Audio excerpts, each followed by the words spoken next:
महत्त्वाची बातमी आहे। उबाठाचे माजी खासदार विनायक राऊत यांच्या संदर्भातली बातमी आहे। ब्रेकिंग न्यूज आहे। त्यांच्यावर गुन्हा दाखल झालेला आहे। त्यांच्या अडचणीत वाढ झालेली आहे। ठाकरेंच्या शिवसेनेचे विनायक राऊत यांच्यावर गुन्हा दाखल झालाय। जादूटोणा विरोधी कायद्याअंतर्गत 9 जणांवर गुन्हा दाखल झालेला आहे। तो त्यांचा मुलगा आणि अशा एकूण 9 जणांवर गुन्हा दाखल झालेला आहे। जादूटोणा विरोधी कायद्याअंतर्गत 9 जणांवर गुन्हा दाखल झालाय। त्यांची सून गिरिजा हिनं हा गुन्हा दाखल केलाय। तिचा छळ केला या प्रकरणामध्ये गुन्हा दाखल केलेला आहे। या प्रकरणात आता एकाला अटक झालेली आहे। या घडीची महत्त्वाची बातमी, एकाला अटक झालेली आहे। विनायक राऊत यांचीही चौकशी झाल्याची माहिती मिळते। विनायक राऊत, मुलगा गीतेश राऊत आणि श्यामल राऊतांसह 9 जणांविरोधात जादूटोणा प्रतिबंधक कायद्याअंतर्गत कारवाई करण्यात आली आहे। शारीरिक, मानसिक आणि आर्थिक छळ केल्याचा गंभीर आरोप सुनेनं केलेला आहे। अंधश्रद्धेच्या नावाखाली कोकणात विविध ठिकाणी अघोरी प्रकार केल्याचा धक्कादायक आरोप गिरिजा राऊत करते आहे। कापूरबावडी ठाण्याचं पोलीस स्टेशन, तिथे तक्रार केली गेली आहे।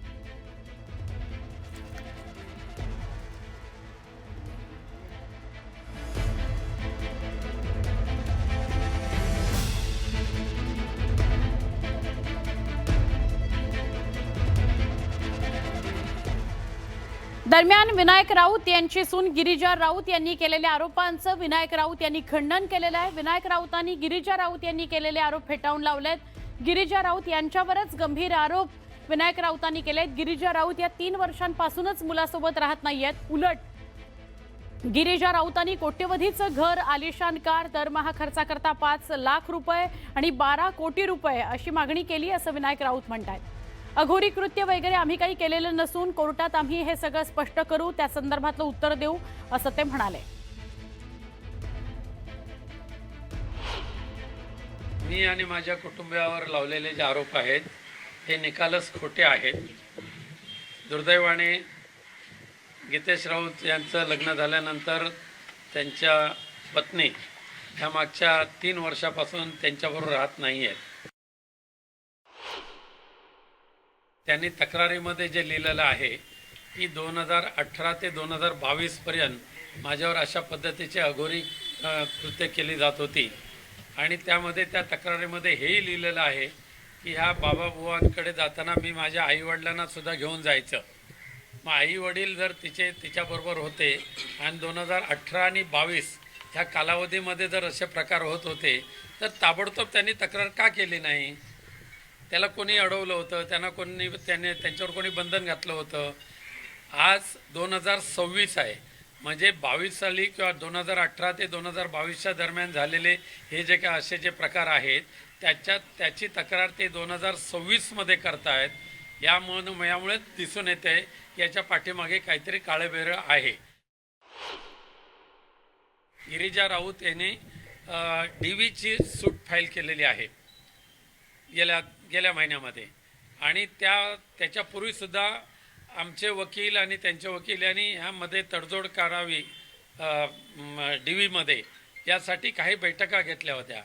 पहिल्या बैठकीमध्ये तिने 5 करोड रुपये मागितले आणि 3 रूमचा घर मागितलं, 3 रूम किचन फ्लॅट, त्याचबरोबर ॲटोमॅटिक गाडी मागितली आणि तो फ्लॅटसुद्धा विथ टेरेस फ्लॅट असायला पाहिजे अशा पद्धतीची मागणी केली।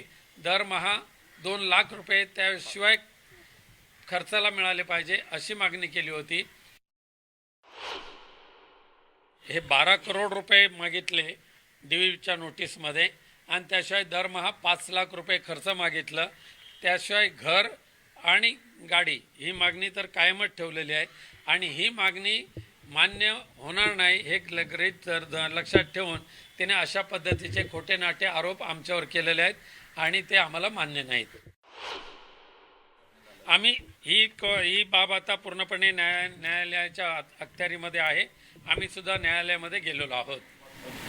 कापूरबावडी पोलीस स्थानकातल्या अधिकाऱ्यांशी बोलणं झालं, ते म्हणतात की राऊत कुटुंब आम्हाला संपर्क आम्ही करतो परंतु आम्हाला प्रतिसाद देत। आम्ही इथेच राहिला आहोत आणि ठाण्याच्या सेशन कोर्टामध्ये आमची त्याच्याविरुद्ध जी आम्ही केस दाखल केलेली आहे त्याची नोटीस आम्ही कापूरबावडी पोलीस स्टेशनला बजावलेली आहे। अघोरीच्या संदर्भातल्या उपचाराचं आम्ही पूर्णपणे खंडन करतो आम्हाला ते मान्यच नाही, आम्ही त्या पंथातलेच नाही आहोत. पण तिने जे नोटीस दिलेले आहे त्या नोटीसमध्येच हे लिहिलेलं आहे की हे प्रकार होत असताना माझ्याबरोबर माझे आई वडील असायचे. हे एवढं स्पष्ट तिने तिच्या नोटीस तक्रारीमध्ये लिहिलेलं आहे. मग आई वडील असताना तिने अघोरी प्रकार आई वडिलांनी कसे सहन केले, हे सगळे प्रश्न आहेत. त्याचे उत्तर आम्ही न्यायालयामध्ये देऊच. न्यायालयामध्ये आता आमची 23 तारीख आहे. नक्कीच न्यायदेवता आम्हाला यावर न्याय देईल अशी मला खात्री आहे. उबाठाचे विनायक राऊत यांची सून गिरिजा राऊत यांनी पोलिसात तक्रार केली आणि त्याच्यात खळबळजनक आरोप केलेले आहेत. डोक्यावरचे केस कापून अघोरी कृत्य केलं असं गिरिजा राऊत म्हणते. 2017 ते 2018 पर्यंत वेगवेगळ्या ठिकाणी मला नेलं गेलं, माझ्या डोक्यावरचे केस कापले आणि अघोरी कृत्य केलं असं ती म्हणतेय. विनायक राऊतांच्या कुटुंबाकडून तिचा मानसिक आणि शारीरिक छळ झाला. इतकंच नव्हे तर घरात बळजबरीनं गोमूत्र प्यायला दिलं गेलं असा धक्कादायक आरोप तिनं केलाय. याशिवाय राऊत कुटुंबातील सदस्यांनी अत्यंत क्रूरतेने तिच्या डोक्यावरील केस कापल्याचा आरोपही गिरिजा यांनी तक्रारीत केलाय. या अघोरी कृत्यांमध्ये आणि जादूटोणा प्रकरणामध्ये राऊत कुटुंबासह फिरोज बाबा आणि काझी बाबा विरोधातही गुन्हा दाखल करण्यात आला. गीतेश राऊत शारीरिक संबंध ठेवण्यास असमर्थ होता. प्रत्येक बाबतीत खोटं बोलून विश्वासघात केला असा आरोप गिरिजा राऊत यांनी केलेला आहे. अघोरी कृत्य जसं की वेगवेगळ्या बाबांकडे इलाजासाठी म्हणून घेऊन जायचे. मग ते बाबा त्यांच्या परीने इलाज करत होते. कोण जिवंत कोंबडा अंगावरून उतरवत होता, कोण कणकेच्या भावल्या, तांब्याची तार, मांसाचे तुकडे घेतलेले, माझ्या अंगावरचे न धुतलेले वापरलेले कपडे घेऊन केसावरचे डोक्यावरचे केस ओढून अशा सगळ्या गोष्टी वापरून उतारे करत होते. कच्चं गोमूत्र किंवा हळद खायला देणे किंवा हे सगळे देवीच्या समोरची ती जी अगरबत्तीची उदी असते ती तीर्थ म्हणून असं एवढं पेला भरून प्यायला देणे, असं सगळे विचित्र प्रकार. म्हणजे फक्त त्यांच्या मुलाचं एक हे की तो शारीरिक संबंध करण्यासाठी असक्षम आहे हे लपवण्यासाठी त्यांनी हे सगळं पूर्ण प्लॅनिंग मी करून माझं आयुष्य बर्बाद केलेलं आहे. 2018 मध्ये म्हणजे डिसेंबर 2017ला लग्न झाल्यापासून सप्टेंबर 2018 पर्यंत आमच्यात काहीही शारीरिक संबंध आले नव्हते. त्याच्यासाठी आमच्या फॅमिलीनी बसून बोलणी केली आणि असं ठरलं होतं की गणपतीवरून आल्यानंतर या गोष्टीवर काम करायला सुरू करू. पण गणपतीवरून आल्यानंतरच एक थोडक्यात अशी घाबरण्याची घटना झाली, ज्याला त्यांनी असं अघोरी सगळ्या ह्याचं इलाजांचं स्वरूप दिलं की ते अक्षरशः सप्टेंबर 2018 पासून 22 सालापर्यंत ते त्यांनी सुरू ठेवलं. विनायक राऊत हे त्यांच्या दुसऱ्या पत्नीबरोबर आणि मुलीबरोबर दुसऱ्या घरात राहतात. आम्ही ह्या घरी राहतो जे झोपडपट्टीत आहे आणि आम्हाला लग्नाच्या बोलणींपासून आम्हाला कधीही सांगण्यात आलं नव्हतं की दुसरं घर हे झोपडपट्टीत आहे. आणि विनायक राऊत हे नवरात्रीच्या घट बसतो त्या दिवशी आणि घट उठतो म्हणजे दसऱ्याच्या दिवशी फक्त त्याच 2 दिवशी आमच्या घरी यायचे. कुटुंब प्रमुख म्हणून जसं माझ्या सासऱ्यांनी हे सगळं सांगायला पाहिजे होतं त्या दोघांना, ते त्यांनी कधीही केलेलं नाही. त्यांनी खोटं बोलून आमची फसवणूक करून त्यांनी पूर्ण प्लॅनिंगने आमचं घात केलेला आहे. लग्नानंतर पण त्यांनी आधी सांगितलेल्या सगळ्या गोष्टी वेगळ्या होत्या आणि लग्नानंतरचं पूर्ण चित्रच वेगळं होतं. त्याच्यामुळे प्रत्येक दृष्ट्या आर्थिक, मानसिक, शारीरिक, भावनात्मक छळ असा गीतेश आणि त्याच्या पूर्ण परिवाराकडून करून 7 वर्ष ही सतत माझी छळवणूक करून त्यांनी माझा आणि माझ्या फॅमिलीचा पूर्ण घात केलेला आहे. सर्वप्रथम पॉलिटिकल बॅकग्राऊंड असल्यामुळे, एक सबळ फॅमिली असल्यामुळे आणि मला मेनली गीतेश बरोबर चांगला संसार करण्यासाठी म्हणून आम्ही कधीच कुठलीच तक्रार केली नव्हती. या आशेवर सगळं सहन करत गेले की आज ना उद्या परिस्थिती बदलेल आणि सगळे आनंदाने राहू. पण असं काही घडलं नाही. आणि ज्या गोष्टी त्यांनी फ्लॅट, पैसे वगैरे जे काही सांगितलेलं आहे ते नितांत खोटं आहे. कारण त्यांनी जो छळवणूक माझी केलेली आणि प्रत्येक गोष्टीत त्यांनी जे शाब्दिक सुनावणी किंवा मारहाण करून जे त्यांनी माझ्याबरोबर केलेलं आहे ते लपवण्यासाठी आता ते सगळं हे खोटं स्टेटमेंट मीडियासमोर देत आहेत. विनायक राऊत यांच्या सुनेनं केलेल्या जादूटोणा आणि कथित अघोरी प्रथांच्या गंभीर आरोपांनंतर या प्रकरणातील तपासाला वेग आला आणि या प्रकरणात नाव असलेल्या सावंतवाडी तालुक्यातील कोलगाव इथल्या फिरोज बाबा याला ठाणे पोलिसांनी शनिवारी दुपारी सावंतवाडी पोलिसांच्या मदतीनं ताब्यात घेतलाय। फिरोज बाबाच्या घराबाहेरून आढावा घेतला आमचे प्रतिनिधी भरत केसरकर यांनी। महाराष्ट्रामध्ये खळबळ उडवून देणारी घटना घडलेली आहे।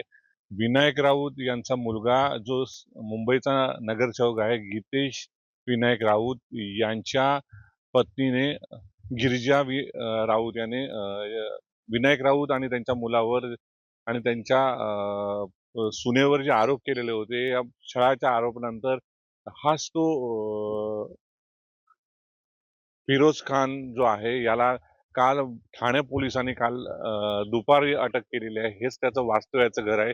याच ठिकाणी फिरोज खान जो आहे वास्तव्य करतोय आणि जे गिरिजा राऊत यांनी आरोप केलेले होते, विनायक राऊत आणि त्यांचा मुलगा गीतेश राऊत याच ठिकाणी या दर्ग्यावर चादर चढवण्यासाठी आलेले होते। हाच बाजूला जो दर्गा आहे, या दर्ग्यावर चादर चढवण्यासाठी आलेले होते आणि गंभीर स्वरूपाचे आरोप केल्यानंतर फिरोज बाबाच्या घरी आहे, काल त्याला दुपारी अटक करण्यात आलेलं आहे। ठाणे पोलिसांनी त्याला अटक केलेली आहे। हाच त्या ठिकाणी त्याचा बोर्ड पाहायला मिळतोय। या बाबाकडे अनेक लोक येत असतात, त्याच्यावर स्थानिकांकडून दिलेल्या माहितीनुसार त्याच्यावर वारं येत असतं आणि यासाठी सिंधुदुर्गासह महाराष्ट्र कर्नाटकातून अनेक मोठ्या हस्ती येत असतात आणि जे आरोप केल्यानंतर एक या प्रकरणाला वेगळंच वळण लागलेलं आहे। विनायक राऊत जे सिंधुदुर्ग रत्नागिरीचे माजी खासदार आहेत, हे कुठेतरी अडचणीत आलेले पाहायला मिळतात। याशिवाय मुंबई नगरपालिकेचा नगरसेवक असलेला गीतेश विनायक राऊत हा अडचणीत आलेला आहे। कुटुंबासह एकूण 9 जणांवर गुन्हे दाखल करण्यात आलेले आहेत। नांदेड येथील हरिश्चंद्र घाडी याच्यावर पण गुन्हा दाखल करण्यात आलेला आहे। त्यामुळे ह्या प्रकरणाला एक गंभीर वळण लागलेलं पाहायला मिळतं। निश्चितच पोलीस पुढील काय कारवाई करतात हे पाहणं अचूक राहणार आहे। मात्र पोलिसांनी अतिशय गोपनीयरित्या ही बातमी जी आहे छुपी ठेवलेली आहे। सावंतवाडी पोलिसांनी कुठच्याही गोष्टीला दुजोरा दिला नसला तरी काल जो आहे फिरोज बाबूला अटक करून ठाणे येथे घेऊन जाण्यात आलेलं आहे। कॅमेरामॅन वेदांचा भरत केसरकर, न्यूज 18 मराठी, सिंधुदुर्ग, सावंतवाडी।